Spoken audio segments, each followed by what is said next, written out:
and online. This is Phoenix FM. Okay, we have our guests in the studio. We have Charlie Flowers. Say hello, Charlie. Hello, Essex. Thank you very much for having me on, Roy. Excellent. We've got a nice volume there. Okay, Charlie, now, you have been here before, I understand? Yes, the circle is complete. In about 2012, 2013, I was down here.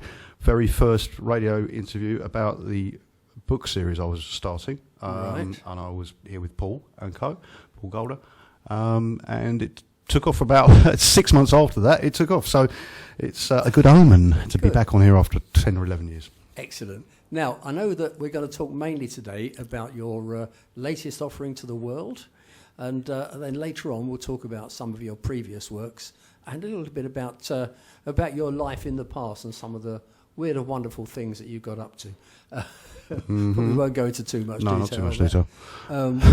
So, first of all, tell us about your latest project. Right, okay, this is a graphic novel series. Part one, this is very good timing, and thank you very much, Roy, and Phoenix FM, because part one will be actually on sale worldwide and through Amazon tomorrow morning. So by the time most people are listening to this, in 24 hours' time, you'll be able to go and actually buy it.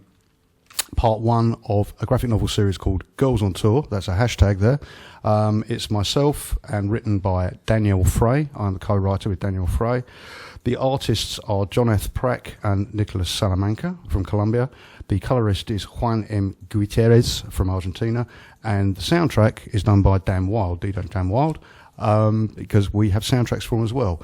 There are links that I've put on Roy's link to this show, which will take you to the link tree for the whole series and the Amazon link as well. So we are fully commercially engaged on there, and thank you very much for letting me do that.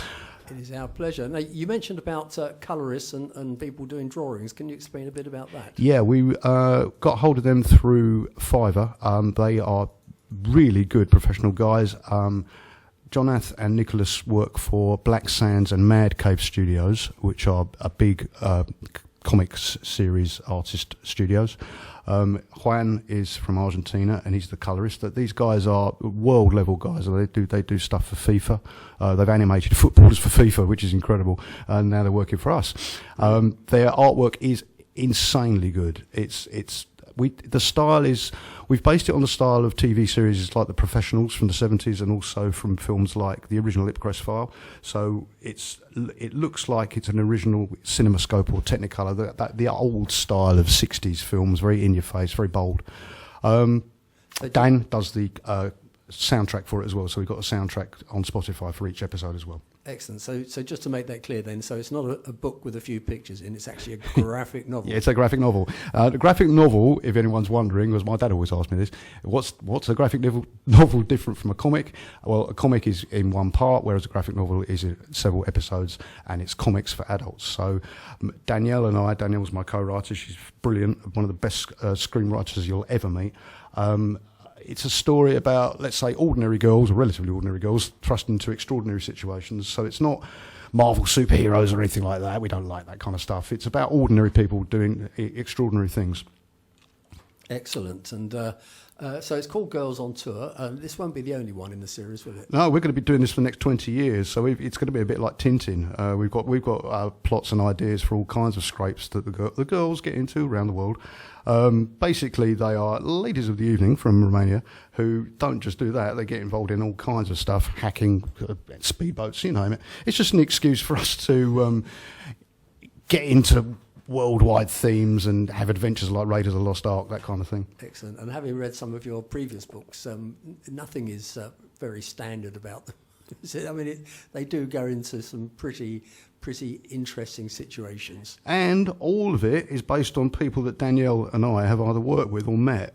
Right. So none of it's really made up, which is insane if you actually start reading. And furthermore, for listeners at home, our very own Roy here is actually in part 2 of Girls on Tour. The second part is called Sempre Libera, and it will be out in 2 months' time. And we've based a character in there on Roy. He's the dashing community engagement cop who meets the girls in Islington and wonders why they're burgling a charity shop in the early hours, as they do. He has actually stripped my rank quite a bit to put me down. Yeah, you've been busted down. You've been busted down. Yeah, We kind of crossed you between yourself and Nicholas Angel from Hot Fuzz as well. He's Oh, sort of lovely. Screaming in on your on your mountain bike. Yeah, well, thank you for that. What on earth's going on here? Couldn't have made me detective chief superintendent, could No, you? no. No. You Okay, had, thanks, Charlie. you're a dashing sergeant. Excellent. We'll promote you in the next episode. Yeah, thank you. Now, when you write a book, I mean, I'm trying to write my police memoirs, which is hard enough. How on earth do you do it? Do you say to yourself, right, today I'm going to close all the curtains, turn off the television, turn off the radio, put the cat out, put the kettle on, sit down with a sort of 15 cups of coffee lined up and just write? Yeah, some people do that. That whole method of getting into the zone. And other people just get drunk. Hemingway used to famously do it. He used to say, write drunk, edit sober, and it worked for him. Yeah, absolutely. It really depends. And sometimes you wake up in the morning with the idea in your head. I mean, this happened to me on I think it was the third Riz book back in the day in 2015. I was all getting ready to write a book with a particular plot, and then one morning I just woke up and there was an idea, which I can say, which was, what if the Mayor of London was Jack the Ripper? Without giving too much away, it's years later I can. Yeah. And it wouldn't go away, and I wrote the whole book around that. It stemmed from a meeting I'd had with who was it now? Ken Livingstone, funny enough. He wasn't the Ripper, it's all right. We were having a meeting in London Central, the mosque down in Whitechapel. You know, right. One. Yeah, I know LMC. very well. Yeah. And I was talking to a guy, Jonathan Friedland, who is a famous author under another name. Yeah. And I was standing there with Ken Livingstone and an Islamist, a very famous Islamist guy, who'd just come back from Afghanistan, funny enough. And it was just, I think my subconscious had just riffed on that during the night. When I woke up in the morning, I was like, Jack the Ripper! So it can come at any time, but the trick is to not let it go. You know, you've got to sit down straight away and bang that one out, bang it out. Ian Fleming said, you must do that and not ever look back, because if you look back, you're lost.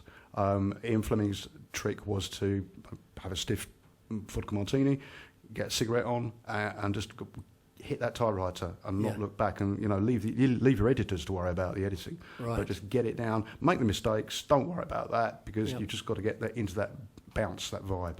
Are you one of these people that's sort of sitting on the train and suddenly an idea comes, you scribble it on a piece of paper and regurgitate them later? Yeah. Do you know, strangely enough, I've always, as you know, I've been fascinated with music and I've been heavily involved with musicians for many years.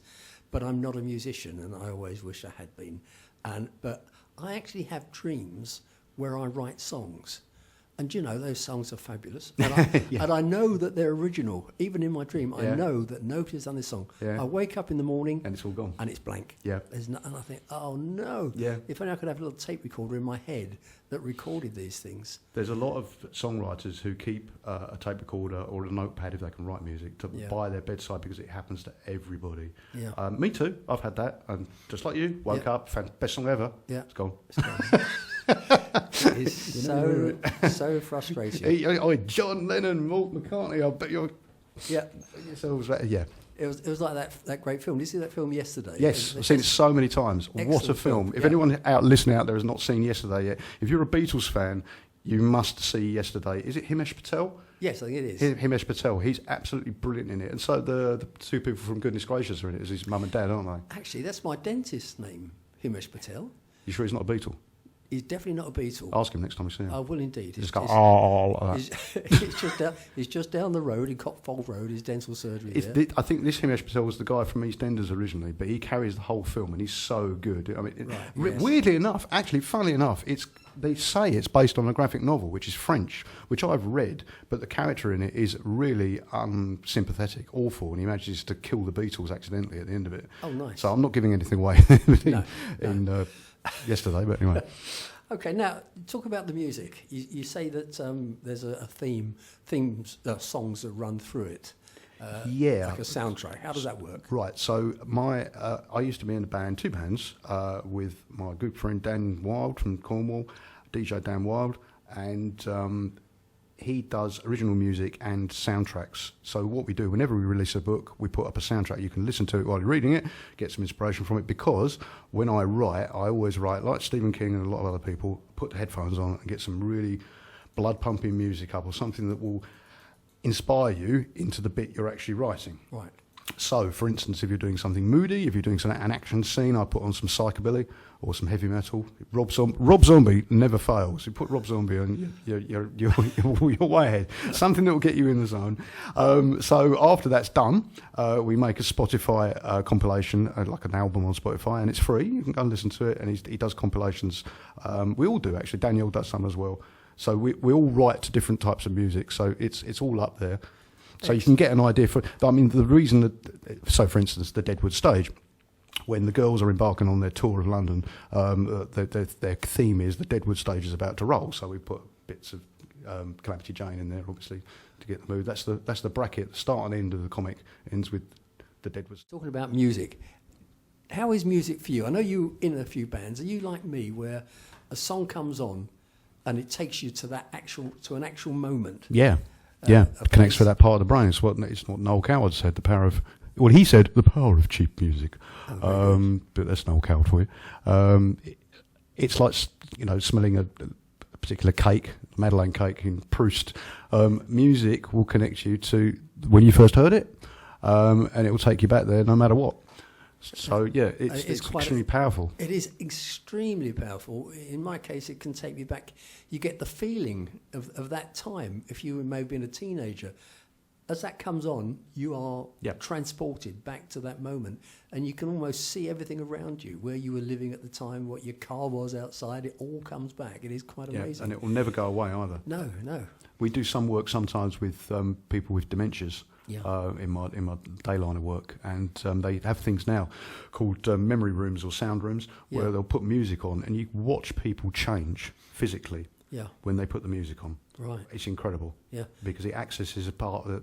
We're still debating actually what part of the memory it accesses and how it does it, because no one actually really knows. There's things called it's called something like the cupboard theory or the staircase theory, where there's different levels of memory. Right, but music. If it's connected with you when you were younger, if you play it again any time, it will connect again, and it changes people. You can actually watch them change. It's just something else. Absolutely. Because I mean, we're getting on some strange subjects, but talking about the brain now, the brain is just, it's so incredible, but so fragile in so many ways. As you know, I teach first aid courses, and when we talk about things like epilepsy, of course, we know that it's when a certain part of the brain is activated, but that can be activated by a smell, a sound, a thought, something that from your past. And when that tiny bit of the brain is activated, instead of the brain saying to your body, okay, move your left arm, move your right arm, move your foot, everything happens at once, and it sends those signals right across the brain, which is why people then have a seizure. Have a fit, So the brain is just an incredible thing, and the power of music. I really feel sorry for people that don't appreciate music. You do come across them now and again, don't you? And you think, I pity the fool. What's the matter with you? I play that song, Music. Music is my first love, and it will be my last. And it is such a powerful song because, as it says in it, what is life without music? Just imagine it. Just imagine if there was no music in the world. Yeah. I mean, I'd be sitting here talking all day to people on the radio, and that would soon wear off, wouldn't it? The fun of that. Yeah. We're doing podcasts. Yeah. Excellent. By the way, for everybody to know that this a podcast of today's show and Charlie's interview will be uploaded onto the Phoenix 98 FM site, and that shall be done by the weekend. So if you've missed any of this, if you've just come in, we're talking to Charlie Flowers, author, and all sorts of other things. I won't try to list the things that he's done, because I'll be here till about next Wednesday. So you can have a listen in again at the weekend and find out what's going on. Okay, now what about some of your other stuff? What about there? You talked about Riz. Tell us about that. Well, this is how I started 10 years ago, and that was while I was in here. The last time I was in here was 10 years ago, was I started writing a thriller series in the vein of Len Dayton kind of area. And it was originally just called Riz, and that was the guy's name. The protagonist was called Riz, or Rizwan. And the idea was, funny you should mention it, because we were just talking about inspirations. It was a dark and stormy night at home once, literally, and I was wandering around in my office, and suddenly this thought just came in my head: what if James Bond was Muslim? And exactly. You're like, what? I'm glad I don't live in your head, Charlie. You don't want to live in my head, do you? And it was just like that. And I sat straight down and wrote the very first sentence. And it came from somewhere. And then I don't know what other writers are like, but I always start with the first sentence and then I write the last sentence of the book, and then I've got to bridge the gap between the two. Oh, right. That's how I do it. Right. I always have the beginning and the end in my head, and I just like, how does the character get to and from there in one piece, if possible. Lee Child, for instance, he writes it completely differently. He has no idea what's going to be happening next. He just decides to put his protagonist in a situation to see if he can get out of it. And it's the classic, I think it was Dashiell Hammett said, if you're ever stuck for something to do, have a dame walk through the door holding a gun. And it works. Just do something. Or Stephen King said, have a bomb that just goes off in a wardrobe somewhere and it throws a curveball. I digress, sorry. So I started this character called Riz and his other half, Holly. And someone asked me about 3/4 of the way through the series, a fan wrote to me and said, I find Holly the most interesting character. What was she like as a school kid? And I sort of thought about that. She went, you should do her diaries when she was a kid. And I was like, oh, are you sure? And I started writing it, and it became successful and published. And so I was like, okay, we'll carry on doing that. So then COVID intervened, and COVID was weird because it meant you couldn't write contemporary stuff because you'd have to have people putting gloves and masks on all the time. And it kind of took you out of the conceit of the plot. Yeah. So I stopped during COVID and did a lot of work in what's called now the metaverse. So I was in the metaverse. I'm still in it. I'm still in the metaverse. I never came back, as Roy knows. So that's something else. But then after COVID has finished, I pulled the book, a half-finished book out of a shelf, and it was Holly's Diaries Part 2. So I've nearly finished writing that, and that's going to come out this year at some point, and that's Part 2 of, well, you've read it. You know what happens. Yes. This one's a school French exchange visit, which she's put in charge of, so you can imagine how it goes. You can imagine how it pans out. Hilarity ensues with the gendarmes. Brilliant stuff. So yeah, that's coming out soon. Excellent. Oh, that's really good news. And also, of course, as well as all this mayhem and shooting and all the rest of it with people like Bang Bang Apache, which I understand you got a lot of compliments about that name. I believe somebody said it's one of the best names they've heard. Yeah, she was originally called, that was Holly. Her nickname is Bang Bang because when she was a kid, she shot up a mosque. As one does, yeah. There's a story behind that, of course, in Part 1 of the Diaries, which is on Amazon. Plug there. Yeah, her nickname is Bang Bang, but because she's on Facebook and everyone knows her on Facebook as an actual character, which is ably played by my friend Anu Patel, by the way. If anyone looks up Holly Khan, married name, on Facebook, that's actually my mate Anu, who's sort of the life model and actress for her, portraying her. But you can go and have a conversation with her if you dare. Roy here does sometimes, don't you, Roy? I do. Yes. I do. Yeah. But Roy knows the risks. Still got the scars. He has. He's got the scars. Yeah. Oh, that's great. Well, I forgot what we were talking about. I was saying about the names and the books. Musical inspiration. Musical inspiration. Yeah, that's right. So, what other songs do you think you've got lined up? Do they come after the book's finish, or do they sort of come as you go along? There's a standalone comic we're going to be doing in the Girls on Tour series that's going to come out. Well, we hope it will come out at the end of this year because these things take a long time to draw and colour. It's worth it because it looks fantastic. But there's a standalone comic where Danielle and I are writing called "What We Did on Our Holidays," which is what the girls get up to on. They have time off, but it doesn't work out. No, they go to the they end up in the Red Sea, so you can imagine what's going to happen. Yeah, sure. It's a big advert for the Royal Navy, basically. Excellent. It's full on Tom Clancy kind of stuff. And I was doing the soundtrack for that the other night. So you write the piece, and then you find the music that will inspire it, and then you carry on like that. So it's very war-y. Excellent. By the way, if anybody's wondering why the news didn't come on at 2 o'clock, it's not my fault. It's not me forgetting it. It's just that we have a technical problem at the moment, and we cannot bring in the news. But I do promise that if I suddenly get a message that there's been a nuclear attack on Chipping Sodbury, we'll tell you. Yeah, we will tell you immediately. We use the big antenna. Yeah, absolutely. Actually, speaking of antennas, we could do with a new one if anyone's got one in the back pocket. But this Saturday night, it's the 20th, we are having a fundraising event at Navestock Village Hall. Navestock is about halfway between here in Brentwood and Ongar, and it's a nice little rural village. And we've got this evening, and it's called Call My Bluff, if anybody remembers that from the television, where two teams are given a number of words. They are genuine English words. One, for example, is one of the longest words in the English language, at 26 letters long. And they give 3 different definitions. One of them is correct, but even the teams don't know which one until we've all had a think about it and decided. So it's £20 a head. That includes your beautiful chicken and chip supper from Chris's Fish Bar up on the Ongar Road. And there's also going to be a music quiz in the centre, in the middle of it. You can bring your own alcoholic drinks if you wish, and there'll be tea and coffee supplied. So if you do want to come along, please drop us an email here to radio@phoenix.com. That will be passed on to me, and I will get in touch. But we could do with a few more people to come along on Saturday night, and it's all in an exceptionally good cause, and of course all in the best possible taste. And I've remembered what I was going to ask you, Charlie, when I got onto that. Yeah. With all these wonderful books, exciting books you've written, you've also done a recipe book. Oh, yes, Mrs. Capacci's cookbook. When the Riz series started, the main character, Riz, is a keen cook. He learnt in prison. And when he came out, it's very in the vein of Len Dayton, because Len Dayton's Harry Palmer character was always cooking up omelettes. So we just assembled a lot of the recipes from the books and put them into a cookbook for charity, which is illustrated, it's photographically illustrated. And I got all my mates to chip into it as well. And it's on Amazon, for charity, mate. Great.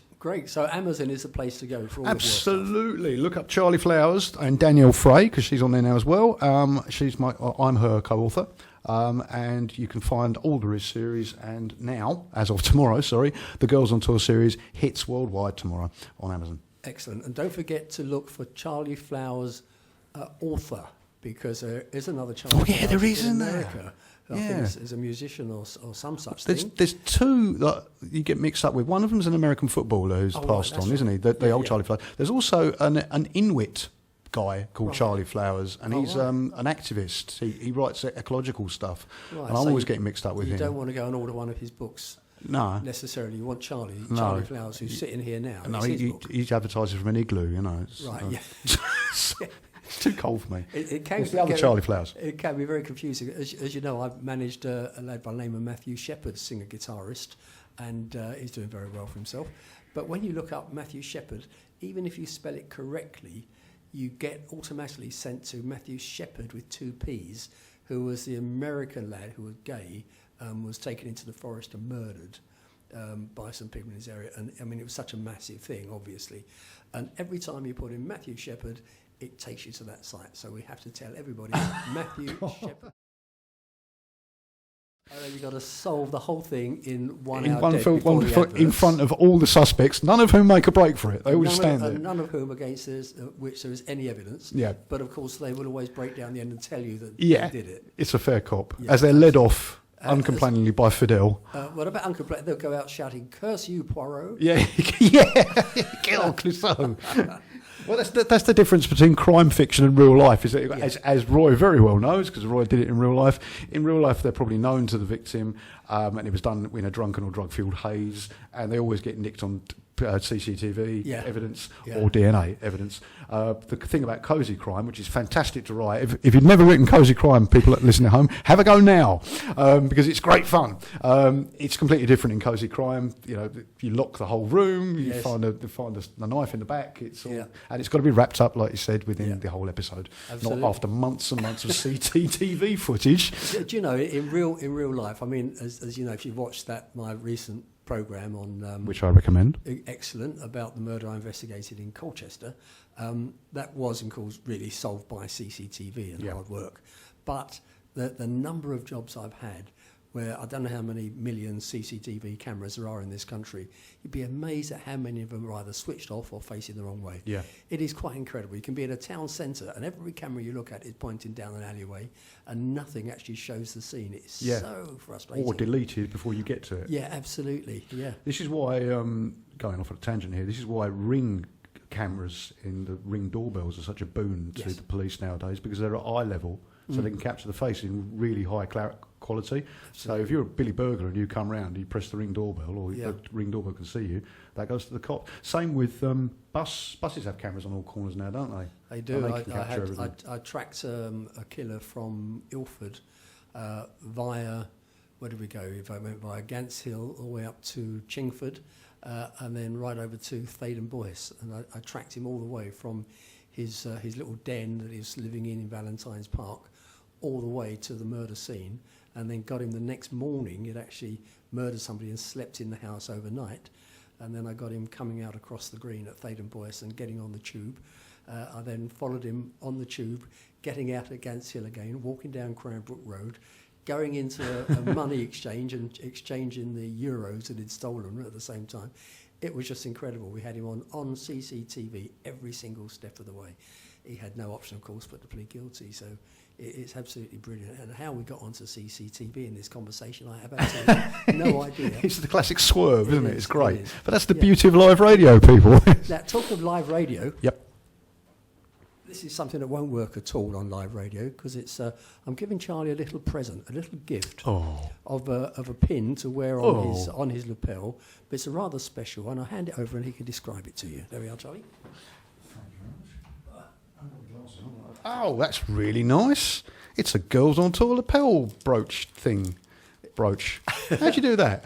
There's a company. There's a company for everything on That's the really internet. cool. Thank you very much, Roy. We'll take a photograph of that and put it onto your social media feeds. Excellent. It's a little. It's a pin badge, and it's actually got the front cover of the Girls. On That Tour is amazing. For those of you with black and white sets, it's a very behind the small pink. version of the cover of episode 1. That's great. Thank you very much, Good. Roy. Excellent. In return, next time I see you, I'm going to bring you a Girls on Tour trading card, because we're doing trading cards.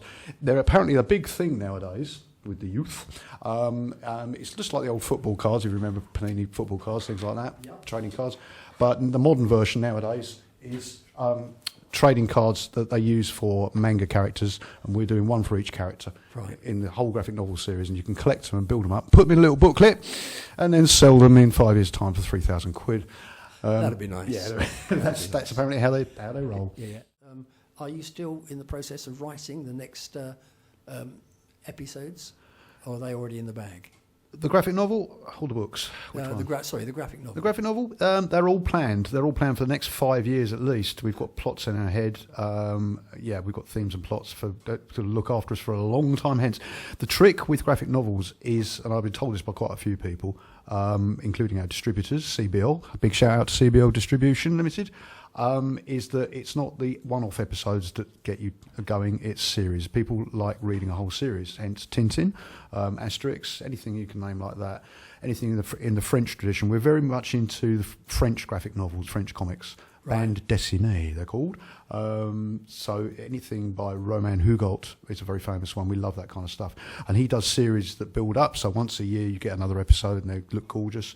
We're hoping to do a series once a year that will build up in 2 or 3 episodes over a year, plus standalones. And I think by the time 2027 rolls around, the girls in the graphic novel series will be in space, creating havoc for Romania.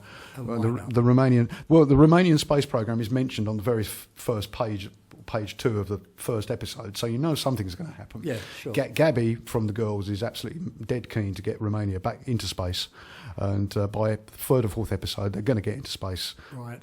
Getting them back will be another matter, but it's going to happen, guys. Sounds great. Absolutely brilliant. Failure is not an option. Now, you mentioned earlier that you had a couple of bands in the old days. I understand they were punk bands, yeah? Kind of punkish. Also world music. We did it back in the day. I mean, when we started doing it, we had a band called Seki Kurva, which was Hungarian, Serbian, English of background. And this is like 1994, that sort of era, 30 years ago. And very few people were doing that kind of thing back then. You had to go all the way to Eastern Europe to actually find anyone doing that kind of stuff. So we did. We went out there. We used to tour out there.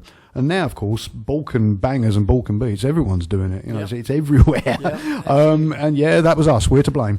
And you also had a bit of a record company, I understand. Yeah, for a while. yeah, and it still makes money. One of the few clever things we did back in the day when we were signed to BMG RCA, we were signed to RCA, and we did every cliche you can imagine that a youngish band would do, a punky type band. We spent all their advance, we just blew it all. It was Amy Winehouse, but with slightly better results and slightly not as good music. But the one good thing we did out the back of that was that we kept the publishing. Right. And our publishers were Bug Music, which were actually, weirdly, a country and western, country Nashville kind of outfit, independent publishers. But, as luck would have it, after we'd been basically left BMG, we left RCA, because they weren't releasing our stuff properly. They just weren't really interested in us. They were more interested in a new band called Girls Aloud. I don't know what happened to them. They kind of lost interest in us. They were more interested in Girls Aloud. I can't imagine why. Girls Aloud were kind of better, more commercial version of us, with better looking than us as well. Yeah. What was the label called? RCA. Oh, our label yours. is FGZ, Black Dove Music. But what we did, we kept the publishing, and as luck would have it, shortly afterwards, Bug Music got bought by none other than BMG RCA, which was great because it means that we're now published by the biggest publishers on the planet, and they really look after you. So it's the rock and roll cliche's gone good, basically. Yeah. We're still good friends with them. We'll always be friends. Stay friends with your publishers. Absolutely. Well, I must say, it didn't work out quite like that for me. I had my own record company, which was called Magic Bean Music, and I sort of used to put my local bands on it, but we never really got very far. I remember once we, with Try 60 was my main band, they changed their name later to The Dressing Room, and when we surprised Danny Baker on GLR, 6 o'clock in the morning, and he took us in with open arms, played the record, let them do a live bit on the radio and all the rest of it. And then the following year on Christmas Eve, we turned up again. This time they were dressed as angels, Christmas angels, with these little cuddly toy sheep and things that made noises, and we were put in front of his microphone. And our lead singer, Sam Marsh, he handed him the record. And he said, "Oh, is this a new one, Danny Baker?" And we said, "No, it's the same one." And he says, "Oh, it's the same record, went nowhere." And Sam said, "Yeah, and it's going there again." Which stuck with us for a long time. Actually, I'm going to play one of their tracks now. It's something called Moon and Stars. This was by when they were Try 60. And again, these are not brilliant recordings. We did them on cassettes in those days. This was the album that they did called Prima della Buna, which is the first of the best. And this one was called Moon and Stars. So we have a little bit from me, a little bit of voiceover, and then we hear Moon and Stars from The Dressing Room. Charlie in the studio with us. Can't get rid of him no matter how hard we've tried. So we'll be talking to him again very, very shortly. Just before we do that, we've got to have a song that's going to reinforce the fact that his latest graphic novel is going to be out tomorrow, and you can all rush online and buy it from Amazon. So make sure you do that. So Charlie, what next? Next is part 2. It's just never going to stop.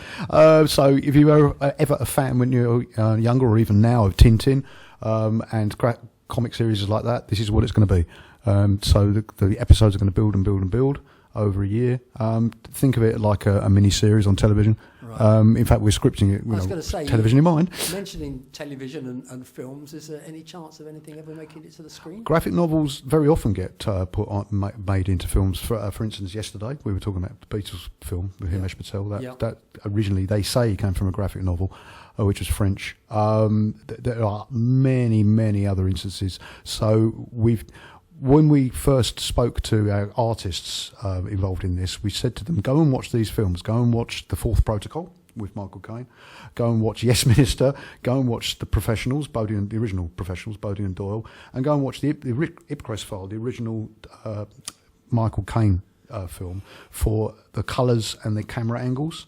And then we said, when we could get to the action sequences, literally just go and watch early Spielberg and base any of the action on that. And we want a rolling camera. And they've done exactly that. And it's like having a couple of guys, 3 guys with cameras inside your head, because they can visualise. If you can imagine it, dream it, they can put it on the page. Excellent. And they are scarily good as well. I mean, world class, these guys. Yeah. World class. And they're very much in demand now as well. But we've got them. We got them first. Excellent. Oh, that's really good news. Well, listen, you don't live locally. You've had a bit of a trip today, so we thank you very, very much. Thank you for having me. And can you just remind everybody as to where they can get this book and indeed all of your back numbers? Yeah. And how to do it? Amazon. Yes, the local shop. Just go to Amazon, Charlie Flowers. Charlie Flowers author. We have a hashtag that's going to annoy the hell out of everyone for starting now, because you're going to see these all around the country. Hashtag is #Girls on Tour, all one word. And underneath it, there'll be a QR code that you can hold your phone up to, and it will take you to a magical world. Excellent, excellent. I've got to tell you that my wife Penelope has joined us in the studio. She's come to meet because we're going to go and have a nice cup of coffee. We're going to go and treat Charlie to something hot, because we know he likes that. And he was never heard from again. They're taking me somewhere strange, listeners. Where are we going again? We're going to Calcott Hall. Yeah. And they don't pay for their adverts. So I shouldn't really have said that, but there we are. It's too late now. We should go and make them. You know. We should, yeah. Got a nice place you got here. Penelope has just come from doing her latest portrait, her latest commission. She's an excellent first-class portrait artist, and indeed in other mediums as well, and also three-dimensional modelling. And she's doing a drawing at the moment. The base for it is a photograph that was given to her, which looks like it was photographed through somebody's bathroom window. That's like a frosted window. It's not easy to get all the detail, but she would do it. She's very determined, and she's really does a fantastic job. So she's come straight from there today to come and get us off to the theatre. What made me say theatre? To the garden centre, have a nice cup of coffee. And Joe has come in the room now. Joe will be on very, very shortly. Well, I've never seen so many people in here at the same time. Because I said earlier, we are in actual fact in a cellar where there's water running down the walls. We're all sitting on an old orange crate. It's the old Kelvedon nuclear bunker, actually, people. Yeah. We've repurposed it. Okay, well, thank you so much today, Charlie, for coming. Thank you. Thank you very much for having me. And let's hope that the book goes really, really well. We'll be bothering you with more stuff, don't worry. Well, that's good. Okay, I think we've got time.